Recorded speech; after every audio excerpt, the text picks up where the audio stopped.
Welcome, world. Welcome to Unboxing Stories Professional Spotlight Series. I'm Tanmay Netke, and here we dive into the minds of professionals from all walks of life to uncover their journeys, aspirations, and the insights that inspire us all. People often ask me which profession intrigues me the most, and I always say it's not about the profession itself, it's about the unique experiences and lessons learned along the way. These narratives motivate us, change our perspectives, and help us see our own paths in a new light.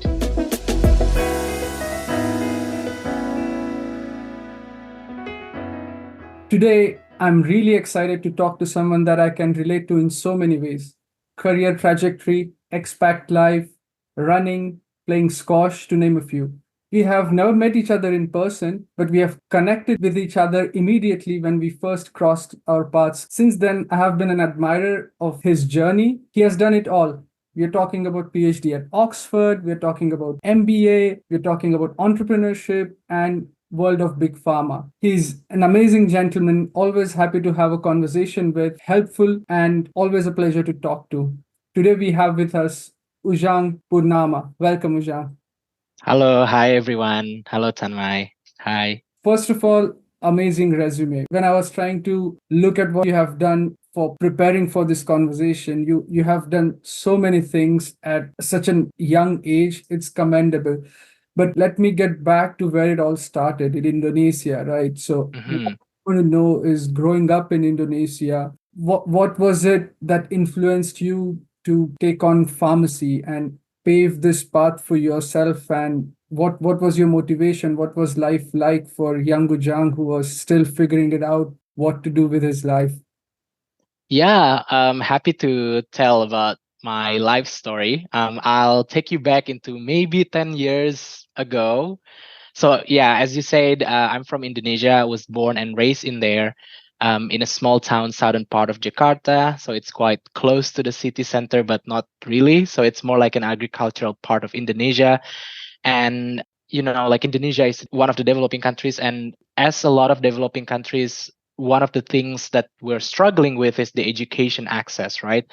But at the moment, I think Indonesia has been progressing as well in terms of education. But when I was growing up, it was quite difficult, and most of the people around me didn't really have formal education.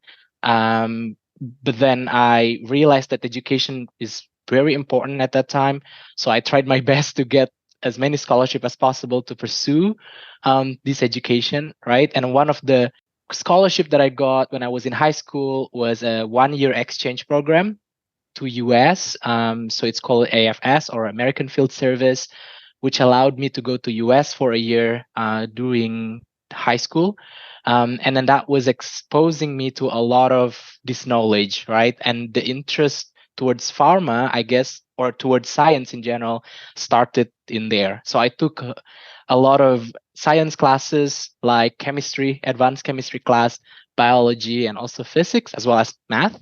And I grew interest into science. And I said to myself, when I went back to Indonesia, I want to go to like a technic university or a technological university and then study science. Yeah, so I went back to Indonesia, and again, like, study is quite expensive, right? And I'm very grateful that Indonesia has a lot of scholarship for people, especially coming from like people who do not have access to education or to school. So I got scholarship from the Ministry of Education at that time to pursue undergrad in Bandung Institute of Technology. So one of the like good technical university in Indonesia, to pursue education in pharmacy, because I like biology and chemistry and I want to combine both. So I think I thought pharmacy was one of the things that I can do at that time.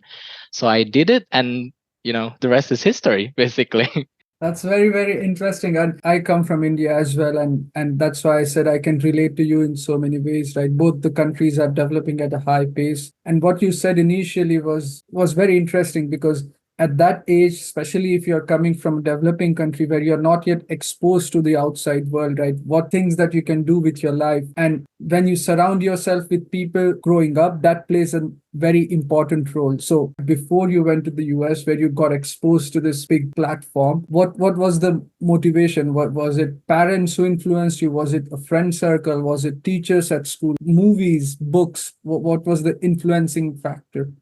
Yeah, good question. If I have to take back into that time, I think it was because the TV influence. Mm. Growing up, I really loved watching TV, and that was actually the only thing that we could access from, right? Not a lot of books as well. Reading is not such a big culture as well in Indonesia in general, especially in my hometown.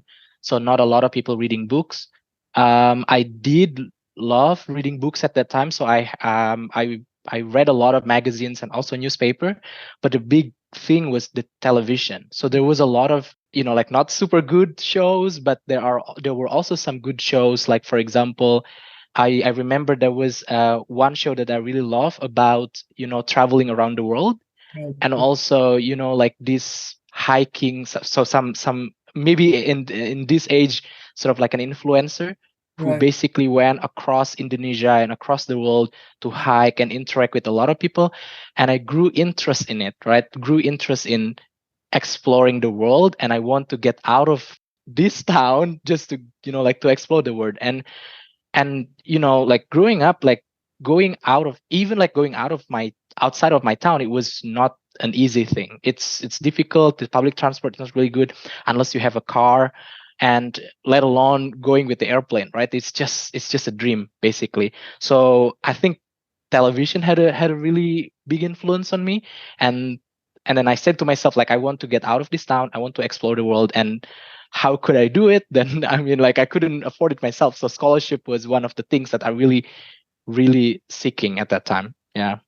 wow. No, that's really, really inspiring. And I think that has changed with time, right? And I think that's one thing where I could potentially credit social media, if you look at the positives, of course. So nowadays, with access to technology, I'm sure now in Indonesia as well, a lot of young people have Hmm. access to all these platforms, right? So now when they're exposed to a lot of things which back then probably you where not, if you use this technology where you can get exposed to things and see really what you can do with your life, it doesn't matter where you come from. Exactly. Yeah. But then you go to do your B Pharma, then you do the master's degree, then you go Hmm. to GSK, which is already quite a big step in terms of career because it's a big, well-known pharma. You work there and then you decide, okay, what's next? You take this huge step of doing a PhD in, again, one of the prestigious universities of the world, right? Oxford. So I have to unfold few things here. First is, why did you decide to do a PhD? Once you started working, you had 1.5 years of experience, and then you decided, okay, let me go back and do research. Why? Yeah, I think it's because of the love of knowledge type of thing. I mean, I know it's quite cliche, right? But I really love studying. I mean, you can say, like, I'm a nerdy, or, like, geek with some things, like pharma world. And that was started when I was in high school, right? Like, I really love science. I remember I had a teacher when I was in Alaska in the US. And at that time my English wasn't really good, so in the class I always got the lowest score. I couldn't even answer any questions in chemistry. And then the teacher basically helped me, and she said, yes, you can stay after class, and I can give you like one-on-one session just to make you better in the class. So that was motivating me at that time. And then my goal was basically to get the pencil of excellence. So this is like, like when you get the highest score in the exam, you're going to get pencil of excellence. And if you get, like 3 in a row, the best score in a class, then you would be put in the A team or whatever, like that. So that was my goal. I wanted to get this pencil of excellence. So I learned so much. Like, I basically, like, read the books, and then how could I basically reach 100% score in the class. And I really like it, really enjoy it. When I went back to Indonesia and I studied in in undergrad as well, I really like it. So it wasn't like I was forced to study, but because I was so curious, I really like what I am studying. And not that I want to pursue, like, hey, I want to get an award or whatever, but it was just, so the award is just side effect of what I did basically when I was in undergrad. And I was like, oh, you know what, like if I love the world of academics, why don't I pursue like the highest academic level, right? So, and then like get to the best university as well. So just, like go all out. And that was motivating me basically to do it, to pursue at the end of the education, so I can, like get end to end of academic world. And that's it. Not because I wanted to be professor. Well, being a professor is good, but that wasn't always my goal. Like I didn't really want to be a professor. I just love the education. I love the world of science, and that's why I did it until the end. You wanted to get to the highest level as possible with educating yourself in the field that you love. That's Yes, exactly. Yeah. uh, so let me ask you this. You already spent a year in the US, then you came back to Indonesia, and when you were looking for PhD opportunities, why, I mean, no doubt Oxford is prestigious. At that point, did you consider other going back to the US, because US also has really amazing universities, or any other universities? Singapore has good research as well. So why UK? Why Oxford? Was there some reason behind this? Yeah, so when I was undergrad, I did couple of internship, but it wasn't in the US. It was in Japan. So I used to go to Japan like every year for this program, like internship, and then some, like lab visit and stuff like that. And then I also did an internship in the Netherlands, in Mhm. Europe. So US wasn't like my goal to pursue PhD and also master. It was always like Europe, right? Because I had this influence from my internship in Europe. For example, I did some program with Novartis in Basel for biochem that was also like influencing me. And I knew, okay, Europe may be a place for me to pursue my career, my education. So it was in US. But of course, I also applied to US, but I also knew in the US it took a long time to do PhD. So that was demotivating as well. But then because I was accepted by Oxford for PhD, and that's why I didn't do the master, so go to PhD directly, because it was possible in Oxford to do PhD without master. So I said, okay, maybe instead of doing master for 2 years and then PhD, why not just doing PhD directly, right, for 4 years in Oxford? Yeah, yeah. You were spoiled with options, Ishan. I was lucky. You did your PhD, you already had a lot of opportunities and exposure to very well established pharma companies. And now it's just a branch of pharma, but you're into Mhm. consulting for pharma. When did you know that this is what you want to do, and how did you process this information? Because when you're doing so many things in life, that means you're gathering a lot of information about yourself, about the world around you. But the next step is very important. How do you process that and understand, as you said, how do you filter it, what's right for you and what's not? Yeah, so as I said before, that I like the world of science, right? To combine this biology and also chemistry, and I think science is the tool for us, right? Like doing research in the lab. At the end, what are the products? The research papers, right? Or the research product. If you create something in a lab, for example, that you can sell, and at the end of the day, what you want is to basically apply this knowledge to people, right? Be it on paper, so then other people can cite your papers, and then like if you have proof of concept and then you can patent your product, and then you can at the end sell it. And then the key at the end is always sell it, right? Sell this product, or apply this product, or like if we can say, to be pragmatic, okay, I want to benefit the society, right? I want people to get also benefit out of my knowledge, out of the products I develop in the lab. And how do we apply it? Then there's another tool to do it, right? It's not simply just, hey, doing the lab, we have a product, that's it. Then what's next, right? The next is, how do we actually streamline this product to the people? And the tool is basically economy, right? And business and money. Those are the tools that we need, because if we have the product and then if we don't have the capital to, I don't know, like to develop the product, then there's no point, right? There's no going to be sustainability. And I realized that early on as well when I was undergrad.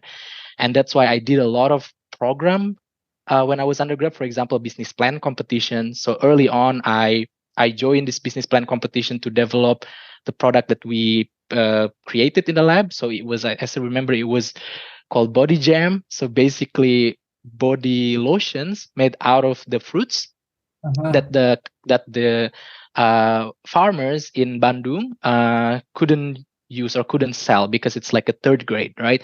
Like if you want to sell the fruits to the to the supermarket, then it has to be first grade, right? Like similar size and then color, whatever. But then there are these third grade that the farmers couldn't sell. And then at that time we realized, hey, we studied about this formulation in pharmacy, right? How to create, solutions or body lotions. Why don't we utilize these fruits? And then at the end, how then what should we do? Then created business plan, and then we join competition. And yeah, and that interest about the business and also entrepreneurship grew quite fast, and I knew I wanted to do it. Like I joined this biochem in Basel from Novartis. It's also the same, right? Like how to basically market the product from pharma, being innovative and then market them. And then I always plug that in my brain, even if I studied science, I always plug that business and entrepreneurship mindset in my mind. Wow, that's an incredible story.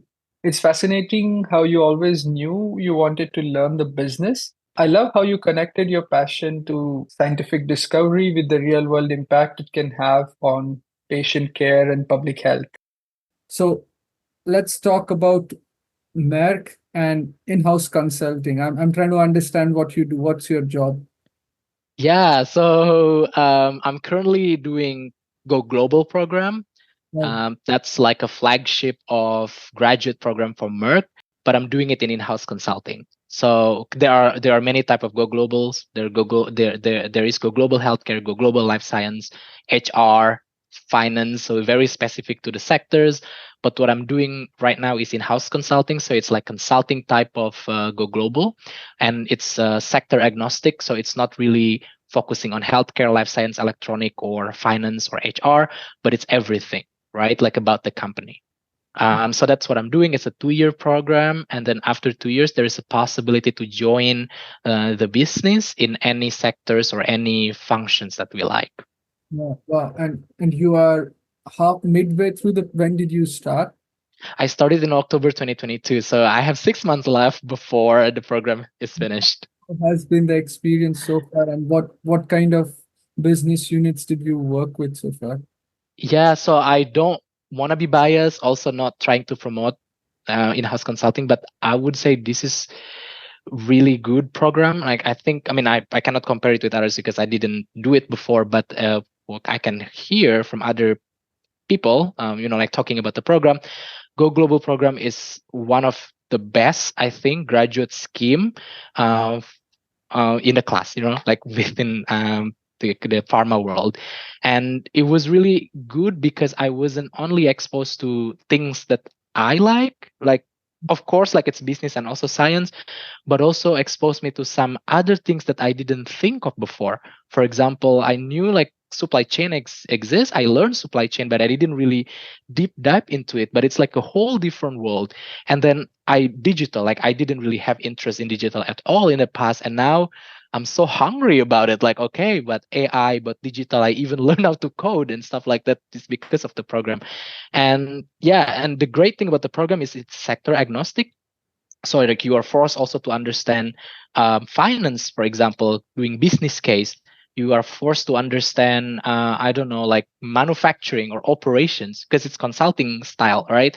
But the main thing that they are trained in the program is how to think of the framework, how to guide the project, and then try to understand the problem, and then create solution out of a problem, and then communicate that solution to the client. And that's quite essential instrument, I think, to anything, right, in the business, be it in pharma, I don't know, in tech, in some other type of companies.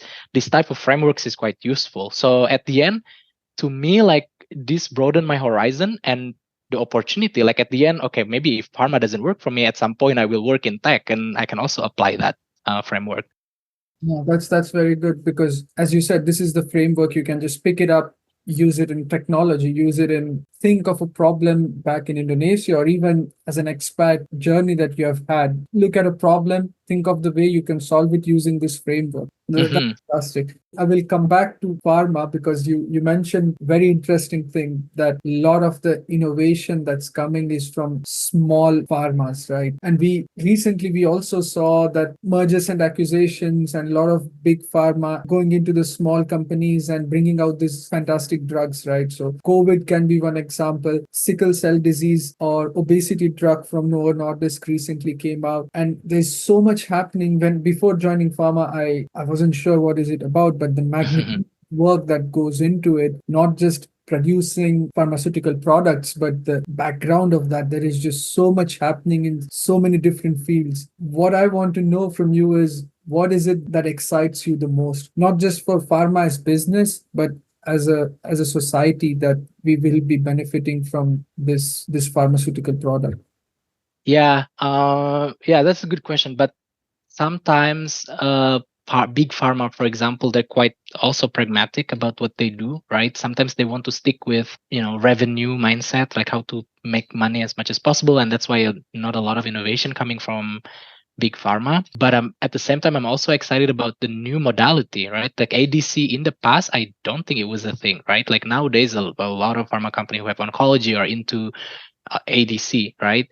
Because maybe economic of scale, a lot of access into the knowledge and technology as well. And at some point with the cell therapy, I mean, nowadays it's only done by certain big pharma, right? Not a lot of companies doing it, but I think a lot of pharma is now open up their eyes as well into it, into, like cell therapy. The problem with the innovative product is the profitability, because it's more expensive to do it, and then not a lot of revenue. And it's quite important for pharma, right, to make sustainable business, to pursue some of the products or some assets that can bring also revenue to pharma as well as to patients. For me personally, looking at these innovative products, I'm not only into the modality but also the target indication, because a Mhm. lot of pharma now also pursuing rare disease. And in Mm. the past, rare disease wasn't catchy enough because it's small market, not a lot of patients. But now big pharma realized that they can differentiate themselves by targeting rare disease. Right. So some big pharma like specializing in certain rare disease, some other big pharma specializing in rare disease. And I think it's quite useful. Like you never heard about the disease, for example, but then when you see how the patient's suffering because of it, and then you realize that there is the product that can help them, I think that's really good to me. Like it's just rewarding at the end. That is incredibly promising. You bring a good point. The emphasis on rare disease treatment is crucial and holds the potential to make significant difference in many lives. It is inspiring to witness such groundbreaking advancements in the field which are going to help a lot of people. You are interested in business and entrepreneurship in general. So you pursue an MBA, and the MBA, it's quite unconventional. Shout out to Quantic School, by the way. How was the Quantic MBA experience? How helpful was it? What were your expectations? Do you feel you missed out on the traditional MBA pathway that a lot of people take, and how it has benefited you in your career? Yeah. So as far as I know, so MBA is quite unique, right? It's not like PhD 4 years and then at the end, you basically are master of the like the knowledge that you are learning in PhD. With the MBA, I'd say at the end of the day is about network and Mm. also the business knowledge. Again, like I'm not saying business is easy to learn, but I think if you have science, learning business will be easier instead of having business and then learning science as a side. So at the end, like you can learn business or finance with a lot of sources, right? Like LinkedIn Learning or some, like online course. But then at the end, do you have this title? If you join, I don't know, like LinkedIn Learning, you only get the certificate which you cannot use. And then I realized early on, maybe I should take something that I can put in my CV. But at the same time, I also learn. And at the end, as I mentioned before, MBA is about networking as well, right? And then I asked myself, do I want to spend $200,000 again and then not working? Do I even have that $200,000, right? For the networking to the same knowledge that I will gain through online, right? And I said, no, I couldn't do it. I have to work, right? I have to get money because I don't have that 200,000 unless I get scholarship, which is quite rare in MBA. And then I said to myself, so how could I get this MBA tag in my CV without paying any cash? And I still can learn the business side, right? Like through this program and also online. And then in terms of the networking, okay, I will probably miss that networking. But if I work in the company already, if I get the job, then I can start networking when I start working, right? And then that was when I knew Quantic exists. And it was early on. I think it was 1 year they started the program and I joined.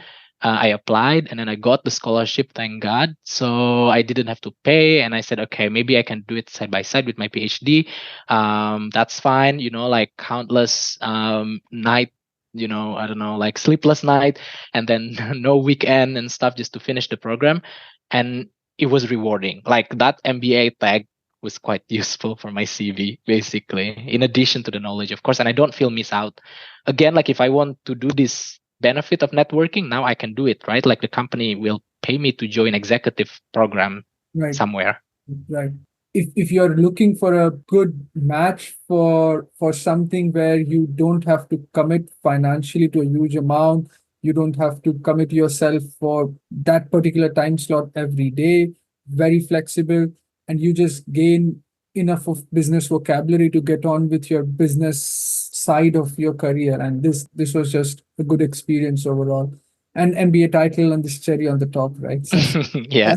so I also enjoyed this. I said I relate to you in many ways. One of the biggest ways is being an expat. Both of us are so far away from our home and lived in quite a few places already, and this shapes you in many different ways. Your mindset, your perspective at looking at things, how you carry yourself. But it also comes with its own challenges, right? It's tough to start from scratch in a new place where no one knows Ujang, and Ujang doesn't know anyone. You have to establish yourself, language, culture. There's just so many challenges until you get the feeling of you belong here.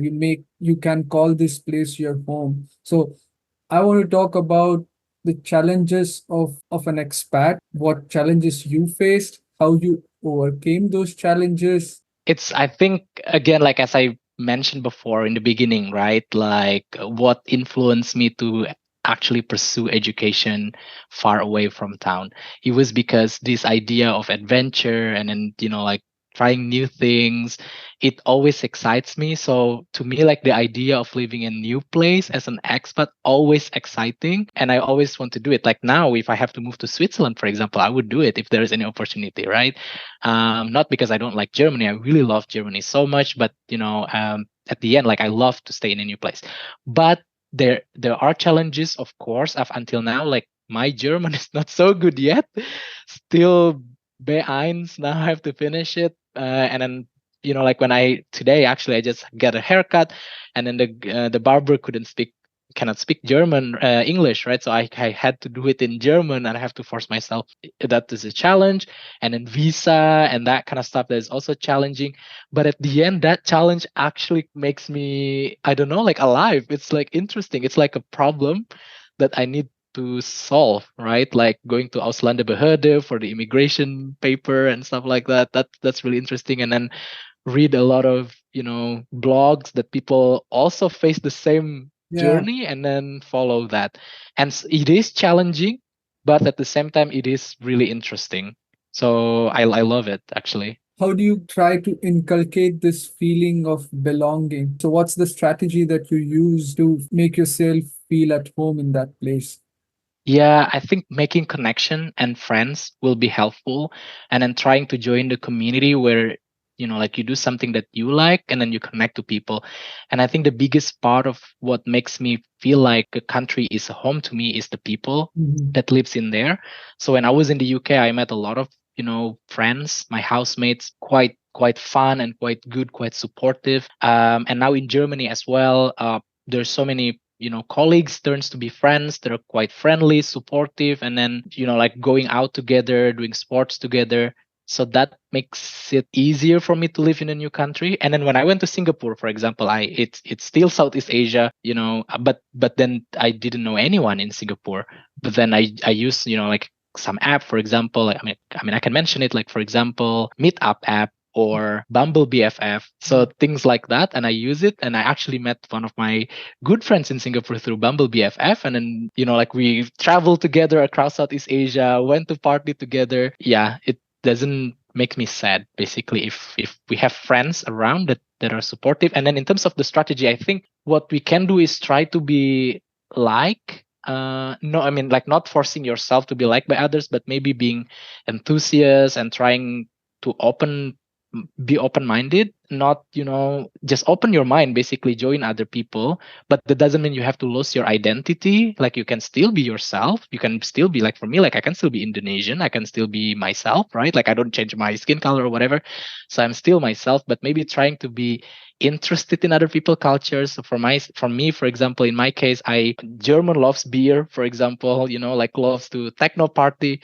And then I try it, and then I grew interest into it, and I joined them, right, to the beer party or the techno party, and then join them, and then they invite me, and yeah, that's fun. You need to have this open mindset, but at the same time, you in fact had to push yourself to get out of your comfort zone. And I know some people who move abroad in pursuing their dream job or better life or whatever. And when they go there, they realize, oh boy, this is scary. Hmm. I know people who tried but eventually went back. Not to say that going back is a bad thing, but because they couldn't keep up with the challenge of being an expat in a foreign country. So I think there is a threshold. So you have to push yourself out of the comfort zone. There is an effort involved, but once you put in that effort, the rewards are amazing. The rewards The- are going to serve you to make your life so much better in that place. exactly. I know some people, for example, I'm not saying it's bad thing, but I know some people from Indonesia, for example, and then studying, or yes, mostly studying in the other countries, and then they just be in the same community of Mhm. Indonesia community. So it's like moving Indonesia to other countries. It's not only for Indonesia. For example, I know in it's in Italy, for example, or Spain. There's a community of British only, right? Like they only want to hang out. Yeah. Yeah. On one thing, it's good, right, to connect with your own people, quotation mark, and then have the same community, have the same language, because it's easier. You don't have to like adjust. But you will be surprised once you get out of that comfort zone and then try to force yourself. It's not easy, but force yourself, do it again and do it again. And then at the end, you'll be surprised how much you will, Yeah. I don't know, not changing yourself, but how much you can open your eyes, basically. And I say that you can do both. You can still be part of the Indonesian community or Indian community, but you can also go out there and push your limits a bit and get yourself out of the comfort zone, and then that will become your new comfort zone. Exactly. Everyone has their own struggles, right? So keeping yourself disciplined, having the routine, especially at this age for ambitious people like yourself, right? But you also face your own professional challenges. You're also going through some things where you find yourself in a position where you can't do it by yourself. So in such situations, what do you do? Do you have mentors, friends, your family? How important is this role to you? And who are these people or things? Yeah, good question. So, I mean, in every problem, like family, for example, cannot help me, right, on a professional career because they don't understand what I'm doing or that kind of stuff. But moral supports, yes, to family. But like in terms of helping professionally, yeah, I do have mentors. I guess it's because of the program as well of Go Global. It's very structured. We basically get coach and mentors that can help us. We have buddies, like seniors that can help us as well. So if they're a professional hurdle, then we can go to them basically to solve, but also to some friends, close friends that, like working in the other companies, for example, and you have any questions, then you can also ask them. But basically, you have to have the right person to support you in your career, in your professional, not only for your mental health, but also for professional, right? Like for moral support, then you can ask your family, your partners, your best friends. But for professional, yeah, maybe have mentor, coach. And I think this is the thing. Networking is really important. And to connect to people professionally, there's also a personal touch on it. And I think when people want to help you, if people connected to you, right? Or otherwise it will be transactional. And if you ask someone, what do you need? And then they can help you as long as they get something, right? They're not going to help you if they don't get anything. So it's quite transactional. And that's why I think to have a personal relationship with someone, as in like more outside of personal or professional, it will be helpful on the professional side as well. So my mentor, for example, we go drink together, for example, so outside of work, we go sports, and when working, then we do professionally, but we're connected personally, right? So they can help us without any There is a bond. transaction. Yeah, it's There not is a bond. Yeah. relationship. Yeah, I think one message that I would also like to give is first step is acknowledging, right? It's acknowledging that you can't do everything. It's impossible. It's not a failure when you can't do anything or when you are facing these challenges. It's not a failure. It's the first step towards your growth, because this is the steep learning curve that you're going through. And it's okay to say that I don't know. Maybe I will reach out to someone who knows. And then the second step is reaching out. And as you said, most of the time, people are more than happy to help you with anything that they can. So, well said. You said when you were growing up, you were watching TV, which influenced you. Right now, what is it that influences you in a positive way? Any books, any people that you look up to, TV shows still that motivate you? What is it that motivates you, or you are influenced by this? Yeah, I think that's a good question. Nowadays there's a lot of influence, right? Like on social media and also from the news and stuff. And I think it might be cliche, but you always have to see someone that like sort of like a hero or someone that you want to be at some point. And I think along the way I always identify those people, right? And when I did my PhD, I looked up on some researchers who's quite good in the field, quite smart, like, oh my god, how can I be that person, right? Like super good at science. And then I always look at them and then be obsessed with those people. And now in pharma, I'm also looking at those people, right? Like obsessed with, I can mention it, for example, like CEO Novartis, who's like so young, but then become CEO, right? In 40 plus years. Like, I mean, we don't have to see the other side of the people, but the idea of like, okay, being that person at such a young age, very good at what they do, I always look at them, right? On the professional side. Yeah. On the personal side, I mean, like, I love traveling. Then I have some list of the countries I want to visit. Then for travel, we need money, so I need to work, right? So need to do side hustles a lot, or working in the company harder, so then we can get promoted, get more money, and then get traveling even more. Cool. So I'm really enjoying the conversation, by the way. So That's thank you. good. Gracious with your knowledge and wisdom. It's been fun so far. So what's next now? Where do you see yourself in next few years? Do you want to settle down now in Germany, that you have spent some time here, Darmstadt, Merck, or you thinking long term, maybe you want to go back to Indonesia? I just want to know what's your personal ambition and what's driving it. Yeah, of course. I mean, I don't know what's gonna happen in the future, right? So what I can do right now is to navigate that.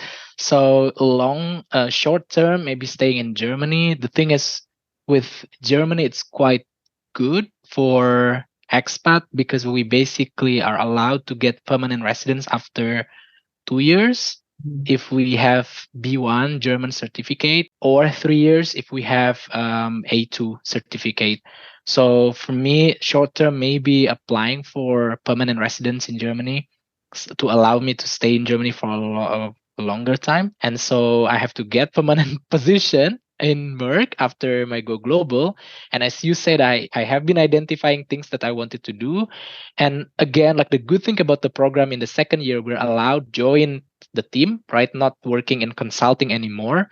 So consulting is only first year that we are introduced to a lot of projects in the company. And then in the second year, we basically can do rotation or assignment within the team, right? To a specific team. So for my case, I gain interest in business development as external innovation or search evaluation, and to basically help the company growth inorganically. So not starting or or selling the product from the R&D, but more like in license the product from other companies or smaller companies, or acquired, doing merger and acquisition with the companies, and that requires some scientific expertise, because you have to identify the product from the companies, right? Like with the science knowledge, but at the same time, you also are required to know business, because it's a business development. So I gain interest in that, and luckily Merck now is quite into it, right? Into the inorganic growth, as of a lot of pharma companies realize that R&D in pharma is not as efficient, right? Like a lot of the time, the drugs are coming from startups. I mean, this is the whole different discussion, right? Like with the startups, because they're very agile, and then there's not so many bureaucracy, they can just go deep into the product, and then they have the product. But the problem with the startups are they lack of capitals, right? They don't have money. So they are dependent on the investors, right? And if the investors run out, then they have to search another money.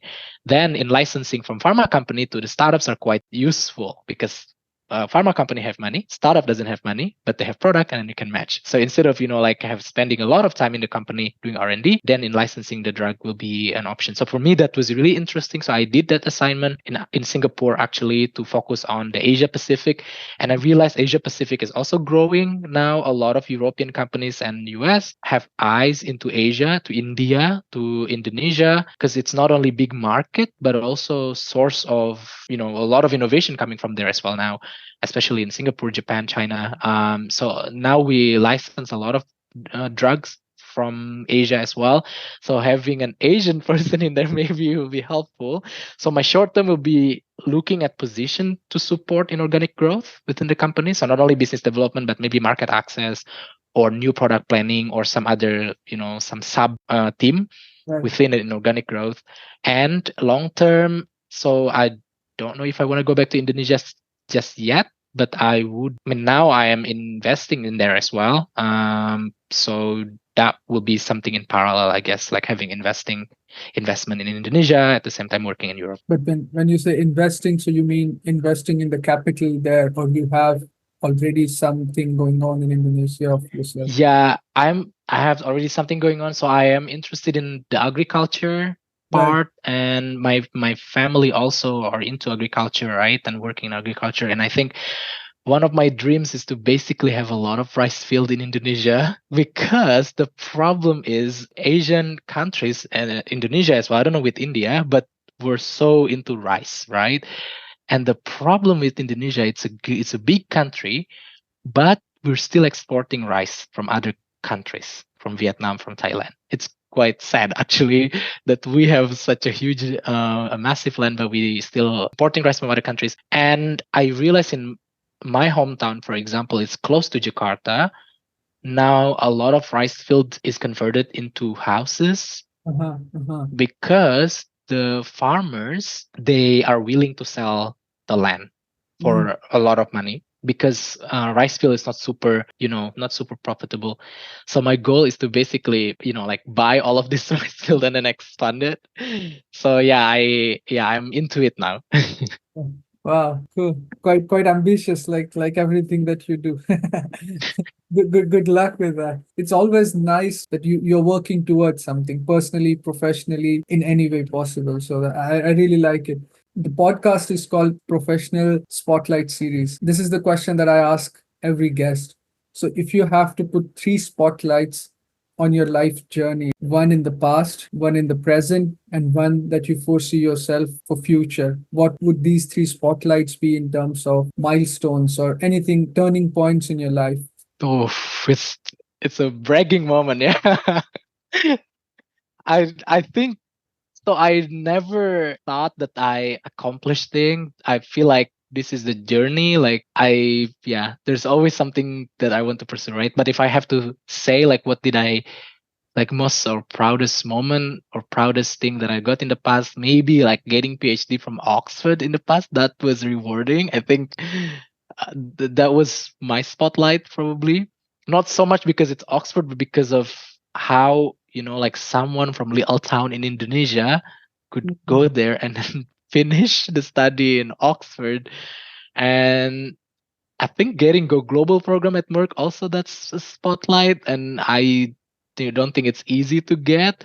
And then I'm, like mostly it's German people or people who speaks German to get into the program, and I'm like one out of like 10 in a year that speaks English only. From Asia as well, because not a lot of Asian get into the program. That's also maybe a spotlight or something that I'm proud of. I would like to pause here because I think these two spotlights in itself, and you mentioned it, for a small boy from Indonesia to come and get this Oxford. So I just want to highlight it and just big cheers to you for doing that. And I think this is going to be such an inspiring story for a lot of people back in Indonesia to see your journey, what you have done, and then the next part of it of Go Global program.